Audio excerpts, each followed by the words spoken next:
જીજીબાગ Gujarati news Ahmedabad સહિત સાથે મિત્રો આપણી વચ્ચે એક નાનકડા મોટિવેશન સ્પીકર છે અને આમ તો હું એમને ફેસબુકમાં અનેકવાર સાંભળતો હોઉં છું અને મને એમનું વક્તવ્ય ખૂબ જ ગમતું હોય છે. તો આજે અચાનક જ મને મુલાકાત થઈ ગઈ અમદાવાદમાં ફ્લાવર શોની અંદર. તો આપણે સિદ્ધજીમની સાથે વાત કરીશું. બેટા પહેલાં તમારો થોડોક પરિચય, તમારું નામ અને તમે ક્યાંથી આવો છો?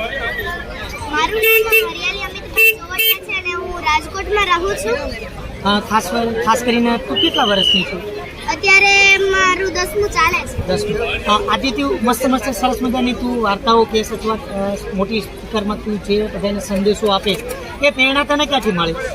મને તો પહેલા જ્યારે હું નાની હતી, બીજા ધોરણમાં ભણતી હતી, ત્યારે મને સ્કૂલમાંથી જ ગાંધી બાપુના સ્વરૂપ રૂપે મને ત્યાં બોલવાનું હતું, ગાંધીજીના પરિચય વિશે. એમાં મારો સેકન્ડ રેન્ક આવ્યો. ત્યારથી જ મારા મમ્મીએ નિર્ણય કર્યો કે હવે આનામાં કંઈક છે તો આપણે આને આગળ લેવી જોઈએ. અને પહેલા 4મી ગુણા છે, અંકિતાબેન મુલાણી છે, તેમના હું વિડીયો જોઈને ખૂબ આગળ વધી છું અને તેમાંથી મને પ્રેરણા મળી.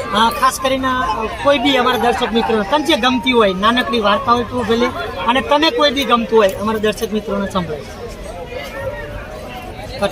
કઈ દે શબ્દોનો પણ સ્વાદ હોય છે અને બોલતા પહેલા આપણે ચાખી લેવા. જો આપણને ન ભાવે ને તો બીજાને ક્યારેય ન પીરસ. વાહ, શું વાત છે! સરસ મજાની વાત કરી. અને ખાસ કરીને આજે તમે જે ફ્લાવર શોમાં આવ્યા છો, તમને શું અહીંનું પસંદ આવ્યું? મને તો આમાં જે બધા ફ્લાવર્સ છે એ મને ખૂબ પસંદ આવ્યા. મેં પહેલી વાર આ ફ્લાવર્સ જોયા છે. કેવું લાગ્યું તને? મને તો બહુ જ ગમ્યું. તો અમારા દર્શક મિત્રોને શું કહીશ? ફ્લાવર શો જો આવવું જોઈએ કે ના આવવું જોઈએ? આવું જ જોઈએ હો મિત્રો. અને ખાસ કરીને તારા મમ્મી પપ્પા વિશે શું કહીશ? શું આમ થેન્ક્સ કેવું હોય તો તું કઈ રીતે કહી શકે?